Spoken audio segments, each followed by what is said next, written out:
Bab seharusnya seseorang memberi manfaat kapanpun dia berada, dimanapun dia berada. Jadi kapanpun dan dimanapun dia berada. Qala Allah Ta'ala wa ja'alani mubarakan aynama kuntu. Ayna fi anni ibadihi aynama kunna. Di sini diterangkan an-naf'u naf'ani, naf'un fil adyan wa naf'un fil abdan. Wal barokah kasratul khairi wa ziyadatu. Fa'athna Allahu ala Isa biqaunihi ja'alahu nafi'an lil ibadi aina makana wa haitsu kana. Jadi yang perlu saya terangkan, di antara sifat dasar orang-orang baik adalah di mana saja, kapan saja itu memberi manfaat. Termasuk tentu saat paling sulit. Jadi Nabi Isa menceritakan dirinya itu wa ja'alani mubarakan aynama kuntu, saya ditakdir Allah berada di mana saja memberi berkah, memberi kemanfaatan bagi orang lain. Ada beberapa cerita tentang Nabi Isa. Jadi perlu diketahui ada 3 nabi yang seperiode. Satu Ibrahim dan Nabi Lut. Ibrahim itu sama Nabi Lut itu pernah paman. Kedua Nabi Musa dan Harun. Sebetulnya yang jadi nabi itu Nabi Musa, tapi Nabi Musa karena alsak, lisannya tidak jelas, minta Nabi Harun, ya tentu minta kepada Allah supaya Nabi Harun jadikan nabi. Terus ketiga Nabi Isa dan Yahya. Yahya bin Zakaria, terus Isa ini pernah keponakan Zakaria. Kira-kira kalau di Jawa ya misanan antara Yahya dan Jawa Isa. Jadi ada 3 nabi yang seperiode. Tapi yang paling berkompeten, yang sederajat kira-kira seperti itu hanya Isa dan Yahya. Karena Nabi Lut dan Nabi Ibrahim itu beda level. Karena Lut ini pernah keponakan, jadi hubungannya kira-kira yang murid dan guru. Terus Musa dan Harun itu juga nggak level, karena Nabi Harun ini jadinya nabi itu atas permohonan Nabi Musa, sehingga meskipun Harun itu kakaknya tapi nggak berani bantah. Jadi Nabi Musa itu dalam cerita beliau itu alsak itu lesannya agak kedal. Tapi ini alsak yang barokah. Jadi dulu ceritanya Musa kecil karena dia seorang nabi, beliau seorang nabi. Itu kalau melihat Fir'aun itu mantelnya bukan main. Padahal kecilnya dirawat Fir'aun. Sehingga cerita mulai kecil sudah usil. Kalau melihat Fir'aun itu ya jenggotnya dipakai mainan. Terus pokoknya nakal ya. Lama-lama Fir'aun curiga, dasar orang Israel. Nabi Musa ini turunan Israel. Lama-lama Fir'aun itu yakin kalau itu sengaja. Akhirnya Fir'aun mau membunuh Musa. Terus kata istrinya Fir'aun, Musa itu masih anak kecil. Jadi seperti itu ya bawaan anak kecil, bukan bawaan kebencian terhadap orang Kipti, orang Mesir. Kalau dalam bahasa kitab kuno Mesir itu Egypt al-Kipti, makanya disebut Maria al-Kiptiyah. Kalau orang sekarang bilang Egypt itu bahasa kunonya Mesir itu al-Kiptiyah. Nah, memang secara bahasa Arab Mesir itu gak mungkin, bahasa Arabnya Mesir itu gak mungkin, karena Misro itu maknanya kota. Jadi kalau kamu bilang kamu kemana, ke Misro, ke kota, lah ya kota mana, ya kota Mesir, itu bisa debat kusir. Jadi ya kayak kita lah, kita sekolah di mana? Di madrasah. Madrasah terjemahnya apa? Sekolah. Nah, kemudian oleh istrinya Fir'aun ya gini saja, buktikan kalau Musa itu masih anak kecil. Masyhur itu dalam cerita, dikasih bara api sama apel. Sebenarnya Musa kecil ini sudah pinter mau milih apel. Sama malaikat Jibril diarahkan tangannya itu ngambil apa? Bara api terus dikunyah. Itu yang menyebabkan lisannya Musa itu alsak, agak pelak. Nah ketika jadi Rasul itu akan repot karena nanti harus pakai penerjemah. Jadi seorang Rasul tapi lisannya tidak apa? Cakap. Akhirnya Nabi Musa realistis ngendikan ketika diutus, wa akhi Harun wa afsahu minni lisanan fa arsilhu ma'yarid ayyusaddiquni inni akhafu ayyukadzibun. Ya Allah, saudara saya Harun itu lisannya lebih fasih, tolong jadikan dia Rasul sebagai penguat saya. Akhirnya Allah mengabulkan doanya Nabi Musa, kemudian Harun dijadikan sebagai apa? Rasul. Sehingga meskipun satu angkatan, Harun dan Musa ini nggak level. Artinya nggak level itu ya Harun yang takut Musa. Terus ketiga ini Nabi Yahya dan Nabi Isa. Ini umurnya ya seangkatan, kecerdasannya, jadi nabinya sama-sama mulai kecil. Kita tahu Nabi Yahya termasuk yang diberi khitab Allah, ya Yahya khudil kitab bi quwwah wa atainahu hukma sobiyya. Yahya berpeganglah kitab secara kuat dan dia saya kasih kenabian ketika kecil. Sama dengan Nabi Isa yang disebut wa yukallimun nasa fil mahdi wa kahla. Sehingga karena selevel, dua nabi ini menjadi figur besar dalam manhaj, dalam metode dakwah. Dua, karena masih misanan tadi, kalau Jawa kira-kira mirip misanan. Dua nabi ini kalau memilih satu kampung, itu kalau Nabi Yahya itu milih kalau singgah di satu kampung, Nabi Yahya mesti tanya, orang sini yang paling soleh siapa, yang paling baik siapa. Ya terus singgah atau nginap di rumahnya orang baik tadi. Tapi kalau Nabi Isa enggak, orang sini yang nakal siapa, yang paling beling siapa. Terus Nabi Isa singgah di situ. Akhirnya ada pertanyaan dari Nabi Yahya, lima tanzilu ala syirarin nas, kenapa kamu selalu singgah di orang-orang nakal? Syiror itu orang-orang nakal. Masyhur itu Nabi Isa menjawab, ana tabibun udawil mardo. Di mana-mana Nabi itu ibarat seorang dokter, kerjaannya tentu menyembuhkan orang-orang yang apa? Sakit. Jadi dua nabi ini sering berdebat, tentu debat yang baik, dan itu menjadi cara Jawa itu punjeri ilmu. Jadi manhaj ilmu besar antara Yahya dan Isa. Begitu juga Nabi Yahya itu kelihatan agak rileks, panik, saking takutnya sama Allah. Kalau Nabi Isa itu rileks, pokoknya kumpul orang-orang nakal itu ya rileks. Akhirnya ada dua pertanyaan sekaligus nanti jadi dua manhaj. Kenapa kamu sering masam itu, sering kalau bahasa Arab itu abasa ya. Terus yang Nabi Yahya balik bertanya, kenapa kamu sering senyum, sering tertawa?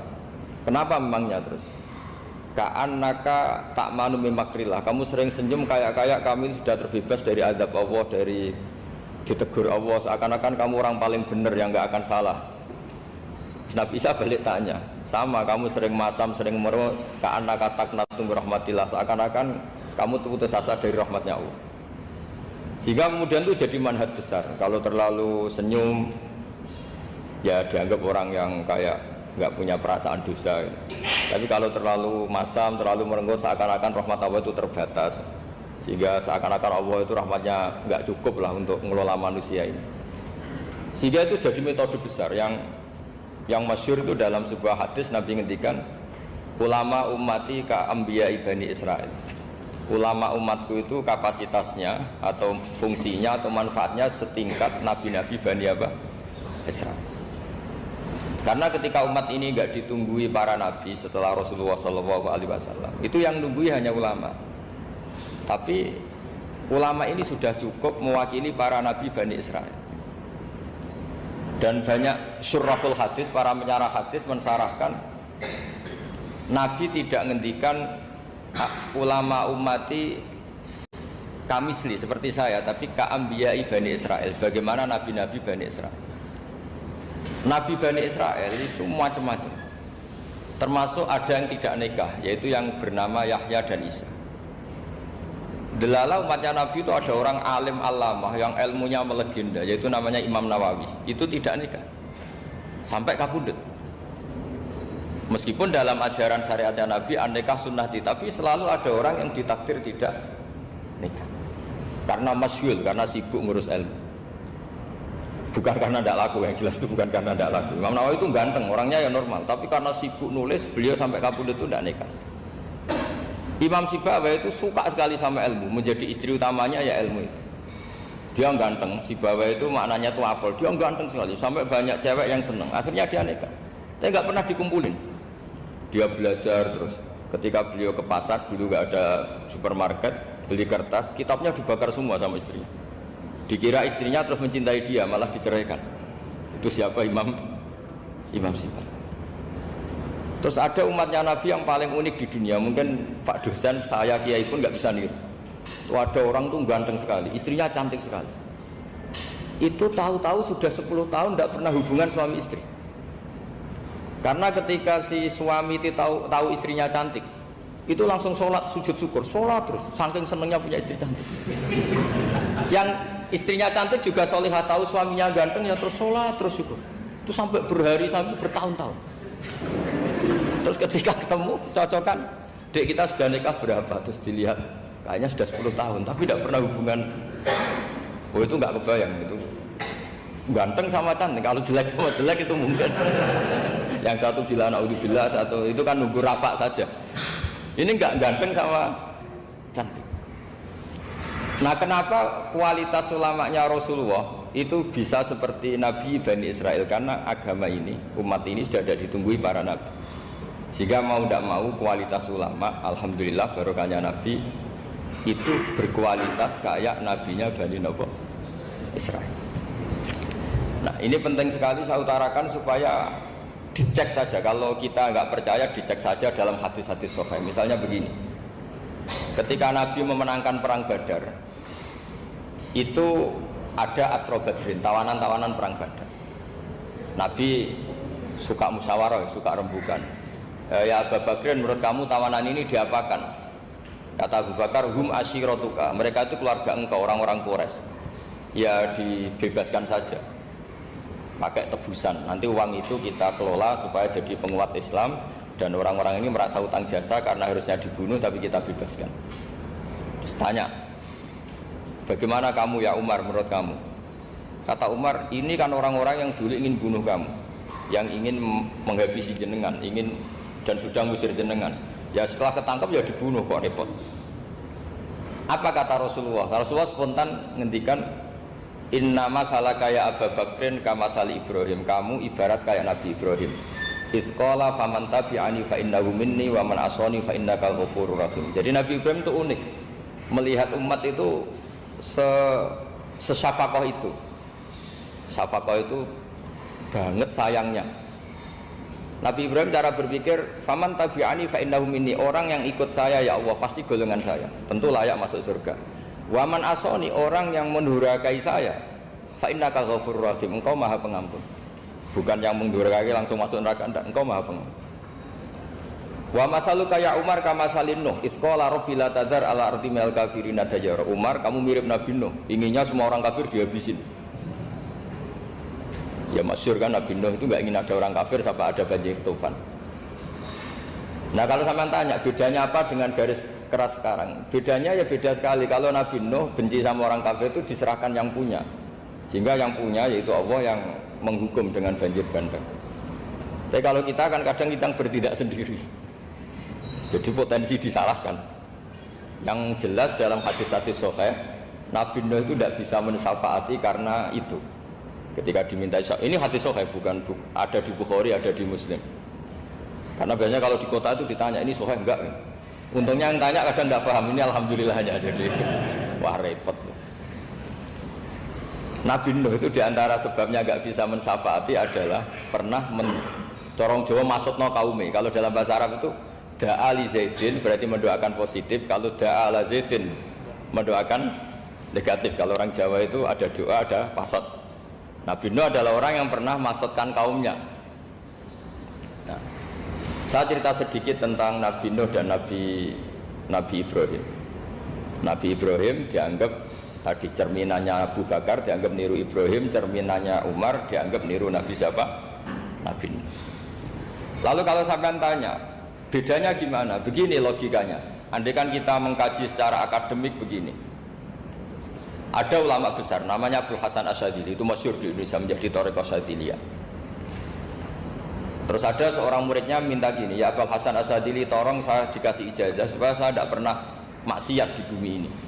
Karena saya takut sama Allah, kalau saya maksiat itu merasa tidak nyaman dengan Allah.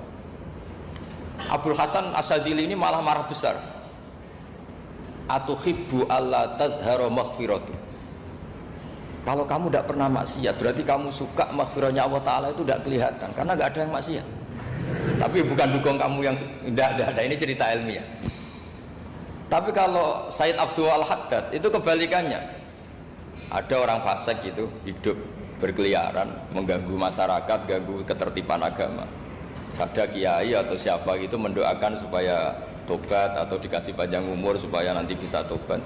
Itu beliau Said Abdul Al-Haddad marah besar. Man da'a li fasikin bil baqa faqad ahabba ayyusawahu fi ardi. Orang yang mendoakan orang fasik hidup berarti dia suka Allah dimaksiati di buminya. Jadi akhirnya jadi kutub besar, yang satu Sadziliyah, yang satu Haddadiyah. Kenapa ya? Karena tadi yang satu cerminan Nabi Isa, yang satu cerminan Nabi Yahya. Sebagaimana sabda Rasulullah tadi, apa ulama ummati ka anbiya'i bani Israil. Juga masyhur dalam aplikasi pengajaran juga gitu. Masyhur sekali dalam kitab-kitab diceritakan. Kalau Said Abdul Al-Haddad, kalau ada orang sowan itu, kamu ngaji sama siapa? Sama si A itu. Pernah nangis gak pas ngajar? Gak pernah. Udah gak terus, gak usah diterusin ngaji orang seperti itu. Hatinya atas, wong orang iso nangis ya. Tapi kalau Abdul Hasan As-Sadili kebalikan. Kamu ngaji sama siapa? Sama si A itu. Pernah tertawa enggak kalau ngaji? Enggak pernah. Udah, enggak usah ngaji sama orang itu. Orang enggak bisa syukur. Jadi itu manhaj besar. Nah akhirnya orang-orang kayak kita ini enggak jelas semua. Nangis ya bisa, syukur, guyu ya bisa. Cuma celakanya kalau kita nangis karena tidak punya uang, kalau guyu karena punya uang, itu masalahnya. Tapi kalau wali-wali dulu enggak. Kalau senyum ya karena saking yakin rahmatnya Allah itu wasiat rahmatu. Kalau nangis ya karena takut azabnya Allah. Kalau kita kan enggak, sangat-sangat materialistik. Ini yang membedakan kita. Sebenarnya nangis dan senyum itu satu keharusan karena Allah punya madharul jalal. Ketika Allah dengan sifat keagungannya, maka kita ini coro Jawa serakot bersenyum. Tapi Allah itu kadang sebagai madharul jamal, adanya satu keasikan. Sehingga yang merengut itu yang salah. Makanya dalam ilmu tasawuf, kutub wali itu hanya dua. Allah dengan madharul jalal, dengan Allah yang madharul jamal. Contoh madharul jalal misalnya gini. Ketika Nabi Musa ingin melihat Allah, saking kangennya ingin melihat Allah, Robbi arini anggur ilaik, ya Allah saya beri hak untuk melihat engkau. Allah dengan jalalnya gini, Allah itu qadim, superior, tentu gak layak tersentuh barang hadis itu makhluk. Sehingga ketika falam matajalla rabbuhu lil jabali ja'alahu dakka wa kharra Musa sa'iqa. Sehingga gak levelnya, apapun hebatnya Nabi ini tetap makhluk, sementara Allah itu qadim. Gak kuat makhluk yang fana ini, yang profan ini gak kuat menampung zat yang qadim, yang superior, sehingga gunung pun hancur, Nabi Musa pingsan. Tapi ketika Allah dengan madharul jamal itu Allah dengan keindahannya, dengan kasih sayangnya memberi hak makhluknya untuk melihat. Nah di sini ini Allah sering ngendikan wujuhu yauma idzin nadhirah ila rabbiha nadhirah. Nanti ada wajah-wajah yang di surga itu melihat saya, kata Allah.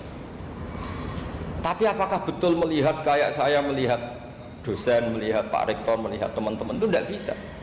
Karena Allah itu qadim, sehingga meskipun manusia ahlul jannah melihat Allah, tetap Allah ngendikan la tudrikuhul absar wa huwa yudrikul absar. Karena Allah dibalik jamalnya ya punya jalal, dibalik jalalnya juga punya jamal. Sehingga selalu di Quran itu diulang beberapa kali supaya proporsional. Nah kenapa ahli sunnah tetap berkeyakinan Allah bisa dilihat? Logikanya begini, fa inna kulla maujudin yasihu ayyura. Allah itu zat sing nyata-nyata wujud dan punya eksistensi. Di mana-mana sesuatu yang wujud itu layak untuk bisa dilihat. Lalu pertanyaannya gini, kenapa kita tidak bisa melihat sekarang kok nunggu di akhirat?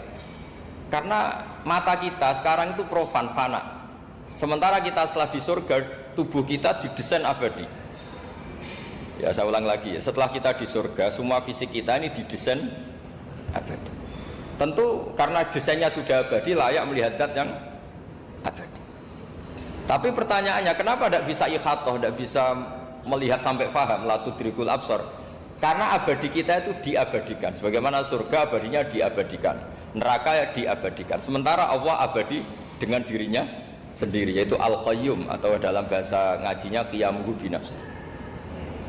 Nah lalu makanya Mu'tazilah itu menentang betul kalau orang di surga bisa melihat Allah. Cara berpikir Mu'tazilah, melihat itu artinya yang dilihat ada arahnya, sementara Allah terbebas dari arah.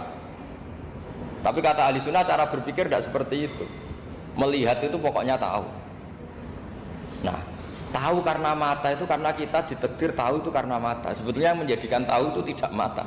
Ya kalau tahu ya tahu saja, bukan harus pakai mata. Itu cara berpikir ahli sunnah wal jamaah. Jadi sabri ya bocoran.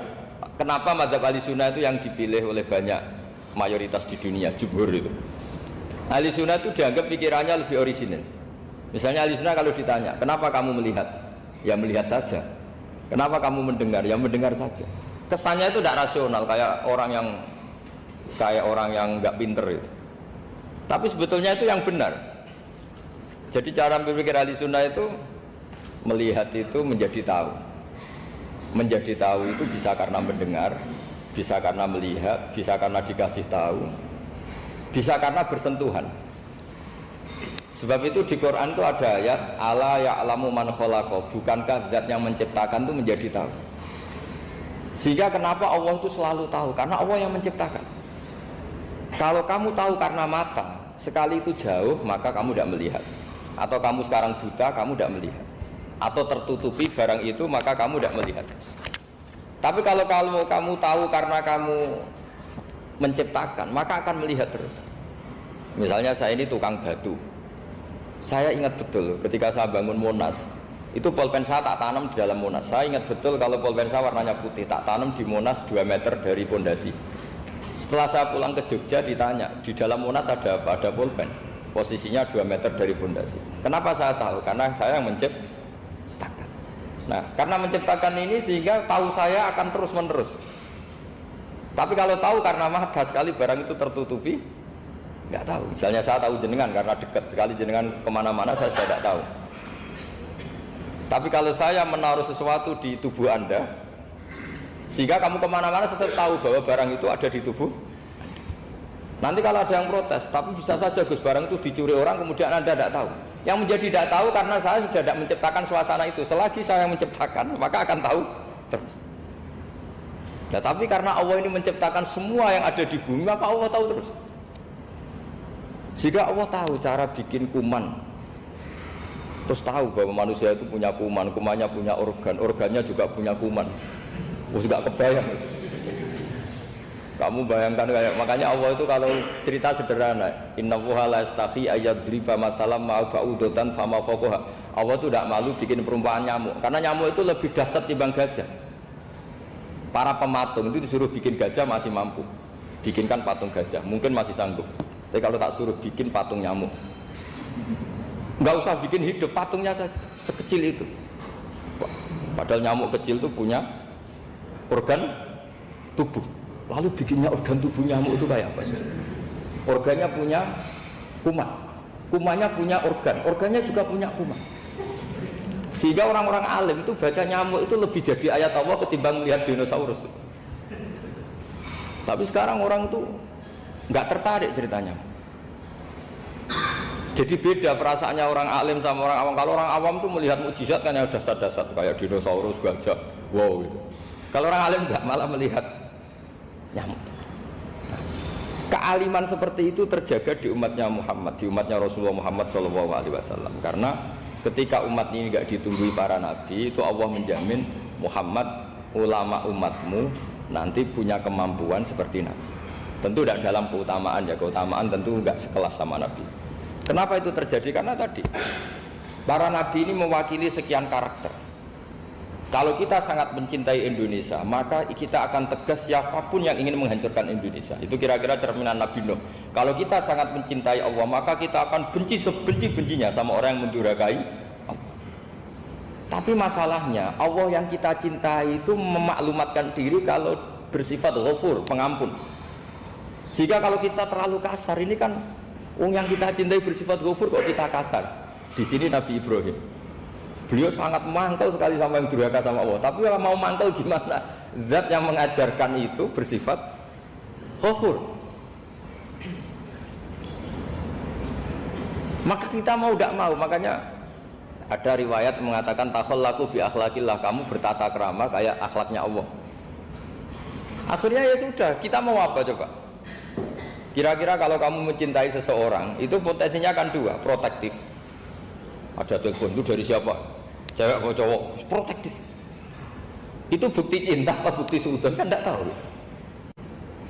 Tapi misalnya kamu cinta perempuan terus WA-an sama lelaki gak apa-apa, jalan sama lelaki gak apa-apa, sama masa lalunya pacarnya juga gak apa-apa. Itu cinta apa pembiaran? Kan sama-sama gak jelas. Nah kira-kira mencintai Allah itu kira-kira analoginya seperti itu. Kalau yang satu protektif, Allah harus zat satu-satunya yang disembah, nggak boleh didurhakai, nggak boleh dikhianati kok. Sehingga ini sangat keras sekali. Nah, ini Nabi Nuh. Di sini ada Nabi Ibrahim karena orang yang zat yang kita cintai bersifat ghafur. Jika kalau kita terlalu tegas beda dengan sifatnya Allah yang bersifat ghafur. Nah umatnya Nabi seperti itu mulai dulu. Ada yang moderat, ada yang keras, ada yang setengah keras, setengah moderat. Ada yang ngambil sikap, oh udah mangan turu, sementara mati. Nah, itu lebih baik itu timbang punya istihad tapi gak jelas, mendingan. Itu ada riwayatnya. Suatu saat ibadah akhir umatku terbaik adalah tidur. Maksudnya tidur itu gak ngambil sikap, masyhur itu. Saya beri riwayat yang ada di Bukhari Muslim. Satakunu fitanun al-qaid fiha khairun nal-qaim wal-qaim fiha khairun nal-masi wal-masi fiha khairun nas-sa'i. Nanti di akhir zaman itu banyak fitnah, kata Rasulullah. Yang duduk lebih baik ketimbang yang berdiri, yang berdiri lebih baik ketimbang yang jalan biasa lebih baik ketimbang yang jalan bergegas. Man tasyarrafa laha tastasrifu. Fitnah itu adalah siapa yang terlibat maka akan semakin parah. Sehingga semenjak itu ulama berpikir nanti di akhir zaman kalau ada fitnah itu sebaiknya orang ngambil sikap sepasif-pasifnya, secuek-cueknya. Jadi semua syurahul hadis sepakat makna hadis ini apa? Orang disuruh sikap secuek-cuek. Misalnya pilihan presiden, contoh kecil pilihan presiden. Mungkin para intelektual nggak merasa, tapi kalau ulama itu cara berpikir beda. Pilihan presiden, kamu fanatik milih A, yang satu fanatik milih B, ya presiden atau bupati atau gubernur. Terus yang satu bilang gini, wah kalau nggak di presideni A, nggak di bupati A, nggak di gubernuri A, negara ini rusak. Mungkin betul dari segi jejak rekamnya A ini bagus. Tapi pertanyaannya secara tauhid, bagaimana Anda menggantungkan kesejahteraan sama makhluk? Kamu nggak pernah terusik begitu kan para intelektual? Itu kan melukai. Bagaimana mungkin Anda menggantungkan kesejahteraan dengan seorang makhluk? Wah kalau di presiden A pasti Indonesia makmur, kalau bupati A pasti Sleman makmur, pasti Bantul makmur. Nah bagaimana mungkin makhluk yang sedang soleh kamu pastikan selalu soleh? Wong dia makhluk bisa berubah. Sementara yang B misalnya fasik, wah kalau dipimpin B pasti rusak negara. Bagaimana kamu pastikan B yang fasik selalu fasik? Biar aja dia husnul khotimah. Yang fasik pas mimpin jadi soleh, yang soleh pas mimpin jadi fasik. Akhirnya ulama karena tahu sifat manusia itu rubah-rubah dan kendali di tangan Allah, sikapnya nggak jelas. Saya ini termasuk orang yang terkena nggak jelas. Karena kalau ditanya, Gus sampai pilih presiden mana, bakti mana? Sanut pangeran sing dadi aku loyal. Wah, anut pangeran yo kacau. Wah, kowe kacau menan anut pangeran kata saya. Ini kan sudah tidak sambung karena pikirannya ulama. Memang nggak beda, cara berpikir ulama itu beda. Bahkan bapak saya itu kalau didik saya itu begini. Kalau meseli saya atau ngirim saya dulu itu kan pakai mesel. Ini uang kamu 500.000 untuk kamu. Mesti ditambahi 100.000 ini tuh buat jajan sama teman-teman. Mesti ada uang pokok, ada uang sodako. Dulu saya sering tanya, kenapa bapak sangat menghormati teman-teman saya? Kata bapak, aku mondok, aku raiso nyukupi, sing iso nyukupi ya konco-konco. Ternyata betul, rata-rata anak kuliah atau anak mondok uang pribadinya kan 8 hari dari dikirim sudah habis. Berarti kan masih 22 hari, kok bisa hidup itu kan barokahnya teman-teman itu. Malah yang agak beling itu 1 hari sudah habis, berarti ada 29 yang bergantung sana sini. Sehingga Nabi dulu cara ngedikan itu unik. Kata Nabi, da'un nasa yarzuqu wahu ba'duhum ba'duh. Menusau barnawa, enggak saling memberi rezeki. Ketika ada kolab, Medina itu pernah kolab, terus sekarang pernah defisit itu. Beberapa pakar ekonomi datang ke Rasulullah, ya Rasulullah, sa'ir, tolong dikasih harga standar. Tapi apa jawabannya Nabi? La tusa'iru fa inna Allaha huwal musa'ir. Kamu jangan kasih harga, Allah sendiri yang menentukan harga itu. Terus kata Nabi, kenapa engkau begitu ya Rasulullah, ini negara harus ditentukan harga karena gini-gini. Kata Nabi, saya tidak ingin ketemu Allah dalam keadaan dolim. Tapi ini tentu di teori ilmu modern ini masalah. Tapi menurut orang modern. Tapi kalau menurut ilmu hakikat itu nggak akan masalah. Misalnya, kenapa Nabi tidak menentukan harga dalam keadaan negara seperti itu? Jawabannya pakar-pakar hakikat, ya saya ulang lagi pakar-pakar hakikat begini. Misalnya ada orang menimbun supaya nanti harganya mahal, terus ditimbun terus sampai nunggu harganya mahal. Lama-lama dia sadar kalau timbunannya nggak ada gunanya karena ternyata orang nggak beli. Nah, ketika orang nggak punya kemampuan beli, yang menimbun juga tidak punya uang. Nah, tapi kalau sampean tanya, tapi Gus nak tuku barang pokok kan kita mati karena kehabisan stok. Itu masalah tauhid Anda. Bagaimana mungkin kamu bayangkan seorang makhluk tidak bisa hidup atau nggak dapat rezeki? Nabi itu orang yang sampai ke derajat hakikat, dari tidak pernah bayangkan gitu. Saleh sampean jadi orang yang tauhidnya masalah. Sehingga terus bayangkan, wah kalau negara ini keos, wah kita makan apa? Kalau negara nggak stabil, wah kita gimana? Itu tidak bisa seperti itu. Dulu ketika kita dijajah Belanda, itu kiai-kiai kita, Mbah Hasyim Asy'ari, Mbah Ahmad Dahlan, mondoknya di Mekah. Sampai alim alama, dua beliau, Mbah Hasyim sama Mbah Ahmad Dahlan itu ngajinya sama-sama Syekh Khotib Minangkabau. Cuma Mbah Hasyim lebih menekuni ke Syekh Mahfud Termas, yang satu menekuni Syekh Khotib Minangkabau. Jadi dua beliau itu ngaji di guru yang sama. Mbah saya, buyut saya itu ya sudah mondok Mekah. Itu zaman dijajah Belanda. Sekarang kita agak dijajah, nggak mondok di sana. Buyut saya itu zaman itu sudah haji. Buyut kelima saya itu dulu kalau ingin cari tempat yang teduh itu masuk ke gua. Itu masuk gua itu hanya kepalanya saja, kakinya masih di luar. Karena gua di Arab tidak seperti gua di sini. Kalau gua di sini kan orang bisa masuk semua. Kalau gua Arab kan hanya celah-celah batu-batu besar. Sehingga ketika Rasulullah hijrah ke Madinah, singgah di Gua Sur, kata Abu Bakar gimana? Andai kan yang ada orang kafir di depan gua, kata Abu Bakar gimana? Andai kan mereka melihat kakinya pasti melihat kita. Karena gua di sana itu satu tubuh tidak bisa masuk penuh. Kalau gua di sini kan ada yang mobil saja bisa masuk. Nah itu bahasa ya, kalau mau istirahat itu masuk gua, separuh badan di dalam gua, separuhnya masih di luar. Nah sekarang terus kita bilang, wah kalau kita negara tidak stabil kita haji kemana? Dulu zaman dijajah Belanda ya kita bisa haji. Soal kebahagiaan, nenek moyang pulau jenengan tuh anaknya banyak, dijajah Belanda, jajah Jepang ya nyatanya anaknya banyak-banyak. Itu kira-kira bahagia apa enggak? Nah artinya gini ya, tentu kita tidak ingin dijajah itu tentu ya, tapi kita ini selalu latah. Wah kalau ekonomi jatuh kita makan apa? Kalau kita dijajah kita tidak perlu seperti itu. Rahmatnya Allah Ta'ala itu akan adrokatna. Rahmatnya Allah Ta'ala akan menemukan kita apapun kondisi kita, apapun keadaan kita. Ini cara berpikir tauhid. Sehingga Nabi itu tidak pernah bayangkan umatku nak tak tunggoni piye, ditunggoni Allah. Sehingga masyhur dalam hadis-hadis sahih, la tazalu ta'ifatun min ummati dzahirina 'alal haq la yadurruhum man khadalahum wala man khalafahum wala man nawa'ahum. Selalu di umatku ada kelompok-kelompok yang selalu membela kebenaran dan tidak akan terkalahkan oleh kesesatan di akhir zaman. Kenapa? Cara berpikir orang tauhid itu sederhana begini. Allah menamakan dirinya Al-Hadi, penunjuk jalan. Dan sifat Allah pasti nafidah karena Allah tidak terkalahkan. Sama seperti Allah menyifati dirinya Ar-Razzaq, Ar-Razik yang memberi rizki. Maka orang segoblok apapun, selumpuh apapun, selemah apapun tetap dapat rizki. Sama, Allah mensifati dirinya Al-Hadi, memberi petunjuk. Maka zaman serusak apapun orang tetap dapat petunjuk. Sehingga kita tidak perlu khawatir, wah nanti zaman kalau sudah rusak nasib Islam gimana? Ya coba sekarang nasib Islam gimana? Ya baik-baik saja. Dulu ditunggoni wali songo ya banyak orang Islam. Sekarang nggak usah wali songo, ditunggui dosen-dosen yang ngajar aja nunggu digaji. Kiai pidato ya ada yang beri salam tempel. Itu kalau nuruti definisi ikhlas itu tidak ada yang masuk. Tapi meskipun demikian agama juga jalan. Kenapa agama ini jalan? Karena Allah Al-Hadi, penunjuk jalan. Ketika Allah mensifati dirinya penunjuk jalan dan sifatnya Allah pasti nafidah, pasti terjadi. Karena Allah tidak pernah gagal. Sehingga agama ini akan ada terus sampai akhir zaman.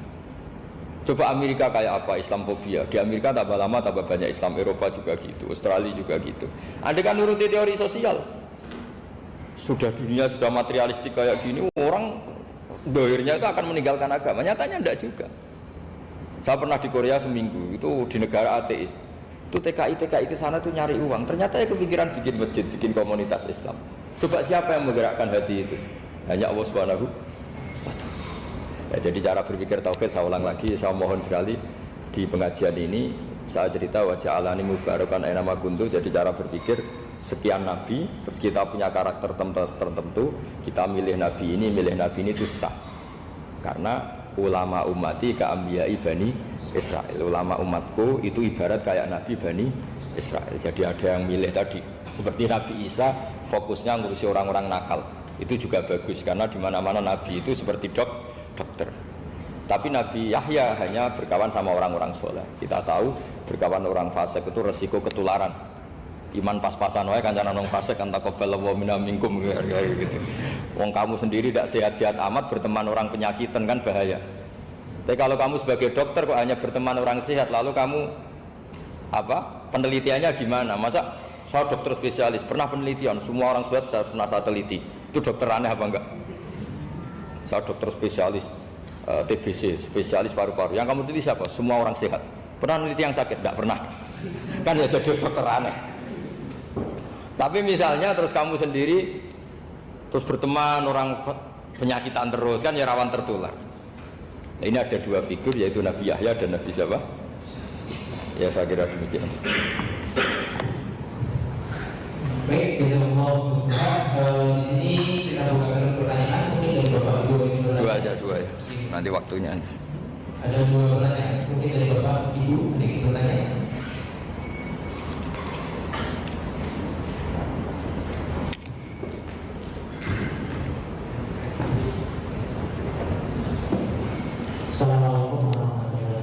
Assalamualaikum warahmatullahi wabarakatuh. Saya akan bertanya kajian yang kemarin Gus.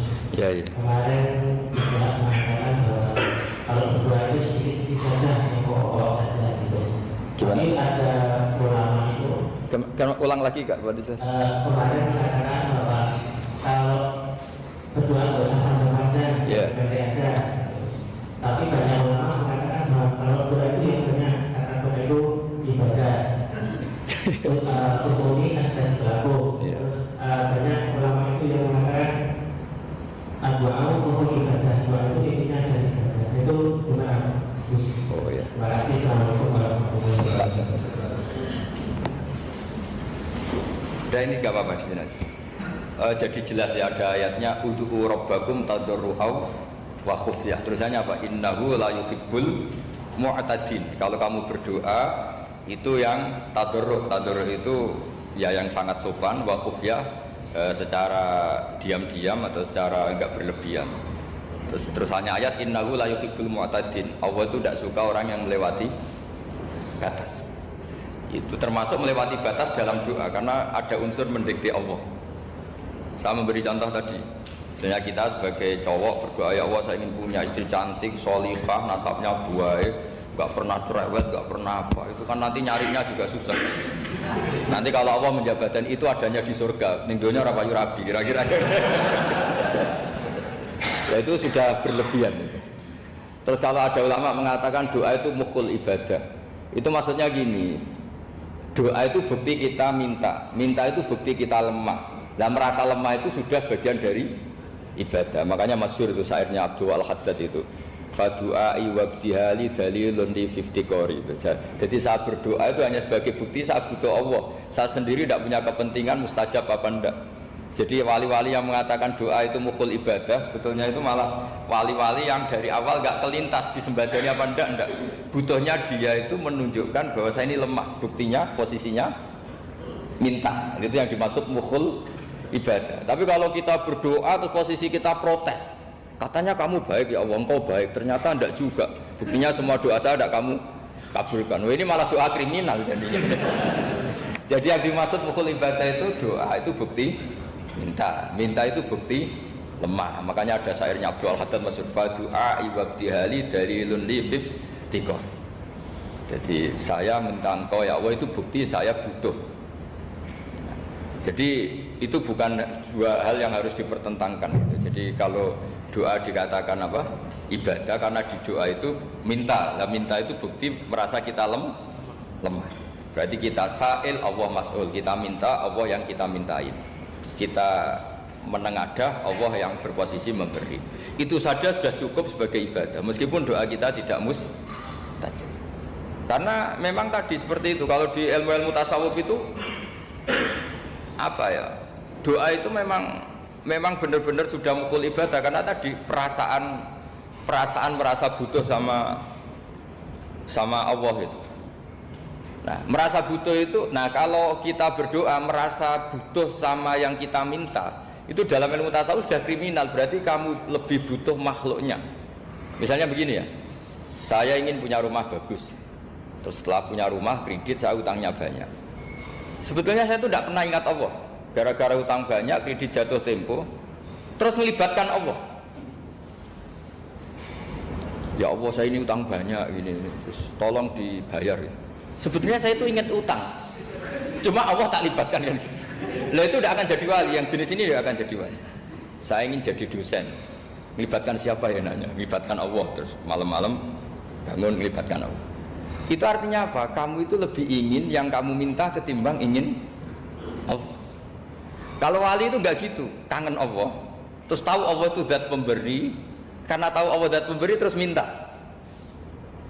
Maka yang dikangen itu ya Allahnya dulu.